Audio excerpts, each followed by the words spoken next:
Ladies and gentlemen, mesdames, messieurs, welcome. Bienvenue à toutes et à tous sur cette nouvelle vidéo consacrée au jeu Empire & Puzzles. Je suis Aslanes, votre host sur cette chaîne YouTube. Et c'est un plaisir de vous retrouver aujourd'hui pour partager avec vous une nouvelle chronique d'une GDA. On va voir un petit peu ensemble nos adversaires. La GDA va démarrer d'ici quelques petites minutes.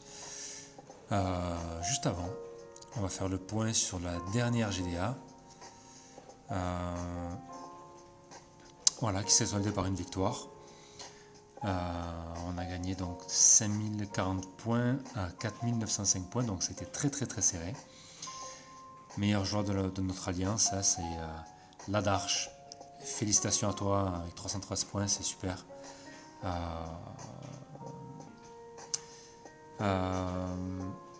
Alors en termes de frappe,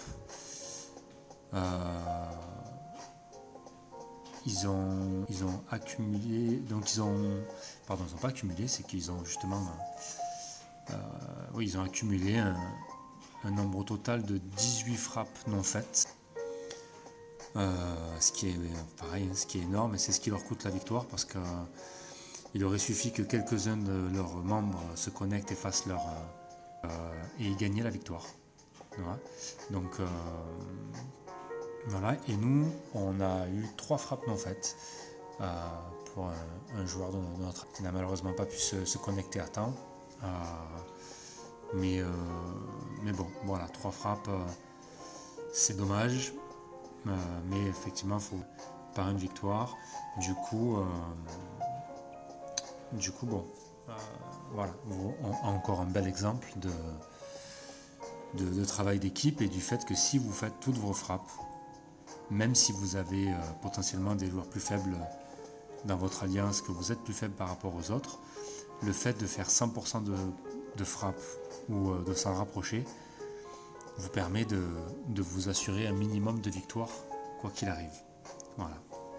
Et donc encore une fois, félicitations à toi Ladarche, c'est vraiment top pour ta première place mon ami, je suis très fier. Alors, en ce qui nous concerne, donc aujourd'hui pour cette 8e GDA, donc on affronte une équipe portugaise avec un score d'alliance de 198 248, donc c'est pas mal. Et on voit que leur niveau individuel est quand même est assez cohérent, hein. Ouais, pas mal de niveaux 60, 50 à 60, quelques niveaux en dessous un seul niveau 36, mais tout le reste, vous voyez, c'est quand même entre 50 et 60, voire 60 passés, et on a 2 niveaux au-dessus de 70, donc des joueurs assez confirmés. On est toujours sur une contrainte d'attaque de ruée, donc vous avez compris le principe, hein. En termes d'attaque de ruée, le principe c'est d'aligner des héros qui sont habituellement lents et qui vont avoir la charge d'un héros très rapide. D'accord ? Donc ça veut dire qu'en 7 tuiles, généralement votre héros il charge. Donc ma défense a très bien tenu. La semaine dernière, j'ai été cette défense-là, donc j'en suis très content. C'est la meilleure défense que j'ai alignée jusqu'à présent depuis toutes les GDA, puisqu'elle a subi le plus gros nombre d'attaques de toute mon alliance. D'accord ? J'ai subi 14 attaques, et sur les 14 attaques, seulement 3 défaites.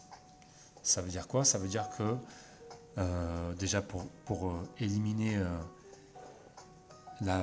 complètement la première fois mon équipe, c'est-à-dire bénéficier des points disponibles plus des points bonus de la victoire, il leur a fallu 8 attaques. 8 attaques pour une seule victoire. Et ensuite, les 2 autres victoires ont été faites aussi par 2, 3, 4 frappes. Donc ça a été très très compliqué et ils ont gaspillé 14 frappes juste sur mon équipe de défense. Donc mon équipe de défense, elle a très bien tenu parce que même si Gunnar est un héros lent, habituellement, là en attaque de ruée, il déclenche comme un héros très rapide. Donc c'est vraiment top. Et autant vous dire que ses stats sur le champ de bataille, c'est pas 785 de défense, on est à 854. D'accord ? Donc on est à 854 de défense. Alors les points de vie et l'attaque aussi est augmentée. Mais de base, du coup sur le champ de bataille, en attaque, ses stats sont à 864. Si en plus il déclenche son bonus de défense, c'est phénoménal. Je vous assure, c'est phénoménal. Et il est très très dur. Il a des plus grosses stats. Que Chevalier Noir en défense. Donc c'est officiellement mon héros le plus résistant de tout mon deck.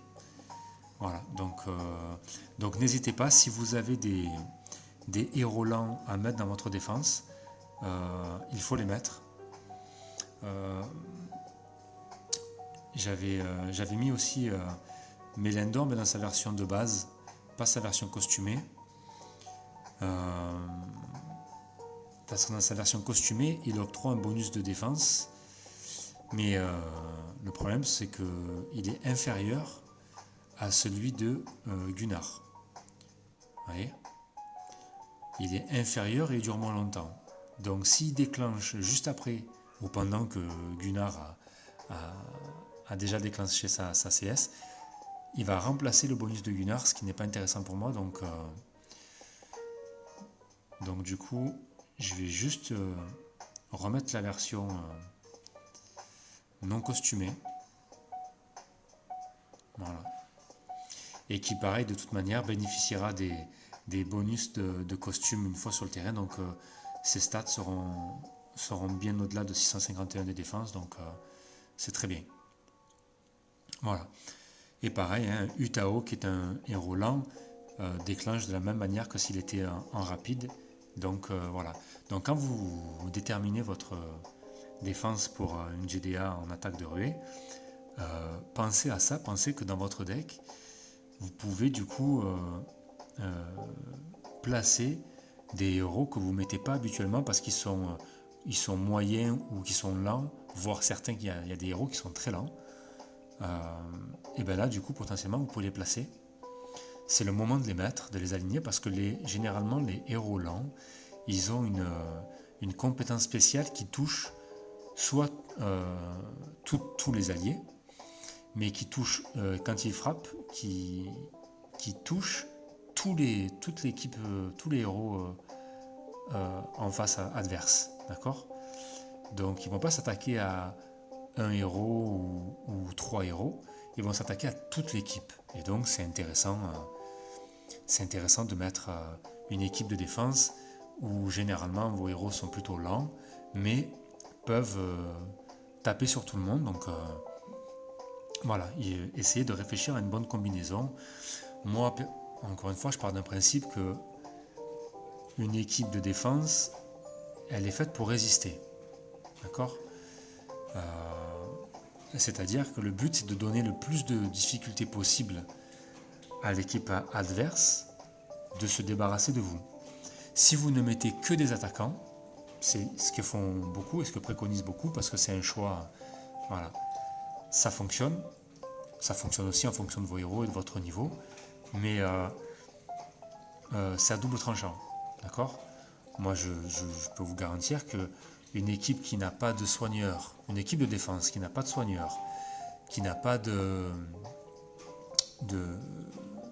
buff de défense ou de buff d'attaque, qui n'a pas des héros qui sont quand même résistants et qui octroient des bonus à certains alliés de l'équipe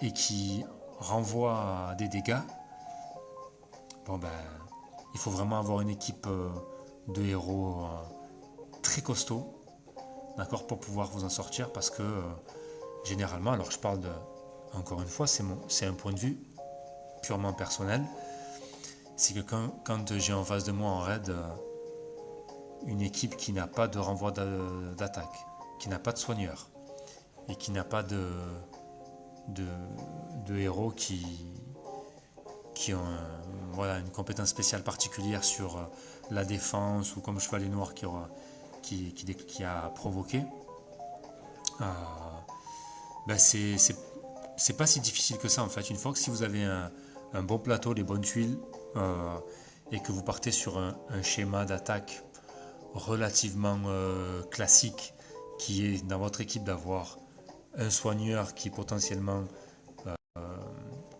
cleanse, c'est-à-dire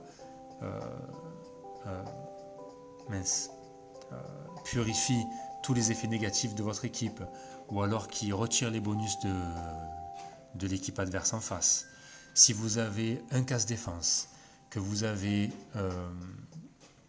voilà, ou alors un casse défense, quelqu'un qui baisse la défense de manière élémentaire, comme Gardien Chacal ou ce genre de héros. Si vous avez des bons snipers rapides et qui en plus appliquent des dots, donc des dégâts par tour sur l'équipe adverse, bon, ça passe. Généralement, avec ce schéma classique d'attaque sur une équipe de défense qui n'a pas de renvoi de dégâts, qui n'a pas de buff de défense ou d'attaque, et surtout qui n'a pas de soigneur, et dont les héros sont pas forcément rapides ou très rapides, bon, voilà quoi, ça fait pas très peur. Une équipe que de snipers rapides sans soigneur, potentiellement vous pouvez y aller, c'est pas insurmontable. Que si par contre vous avez des héros qui sont quand même assez résistants en défense, déjà vous réfléchissez un petit peu s'il y a du renvoi de dégâts, s'il y a voilà, des héros qui ont la compétence comme provoquer, comme le Chevalier Noir, qui ont des, des, des boosts d'attaque, des boosts de mana, enfin voilà. C'est quand même, ça demande un peu plus de réflexion, mais surtout il faut que ce héros soit solide. Donc c'est pour ça que ma défense, avec des héros lents, quand j'ai choisi cette défense, je l'ai choisi, elle est vraiment défensive. Vous voyez, il n'y a que Utao qui frappe sur tout le monde. Par contre, sur ce type de GDA, ça a été efficace parce que elle est vraiment défensive. Okay, entre Gunnar, Chevalier Noir, Melendor, que j'ai emblémé au niveau 6, mais que j'ai emblémé en défense et en point de vie. Donc vraiment, mon but c'était de la rendre la plus résistante possible. Et ça a très bien marché sur la dernière GDA. J'espère que cette fois-ci ça marchera aussi bien, on verra. On pourra faire un petit bilan. Donc voilà. Donc la guerre a démarré. Vous voyez, j'ai déjà mes collègues qui attaquent direct, qui ne perdent pas de temps. Donc en termes de politique, de stratégie de défense, on voit qu'ils ont, à part 1, 2, ouais, à part 2, 3, à part 3 joueurs, globalement ils ont tous un tank vert. Voilà. Donc ils ont tous un tank vert, et en termes de puissance d'équipe, on est, ouais, bon, il y a eu un 3008 là, mais un 3007 ici, mais c'est du costaud, hein. C'est vraiment du costaud, il n'y a que du 4002, 4000 des brouettes. C'est très très costaud. Donc à mon avis, cette GDA, s'ils participent tous, voilà, on est tombé sur une équipe assez solide apparemment en face. On verra bien, écoutez, mais voilà, on voit qu'ils ont déjà une stratégie de défense, comme nous. Voilà, toujours en tant que bleu pour l'instant. On a décidé finalement de rester en tant que bleu et de consolider un petit peu plus nos decks de héros d'autres couleurs avec défensifs, des héros défensifs un petit peu dans chaque couleur. Il nous faudrait à tous un tank assez fort dans chaque couleur. Donc voilà, ça prend du temps, mais on a une politique assez fixe sur ça pour l'instant, donc en termes de stratégie, donc pour l'instant on s'y tient. Voilà. Donc écoutez, n'hésitez pas à partager avec nous en commentaire si vous avez une défense type que vous préférez. Ou si votre défense a bien tenu la dernière fois et que du coup vous avez été satisfait des résultats et que justement vous avez aligné des héros qui sont habituellement lents. Mais en tout cas j'espère que ça fonctionne pour vous. Voilà. Bon ben, vous voyez, ça perd pas de temps dans mon équipe. Pour l'instant, chez eux ça attaque pas. On verra plus tard.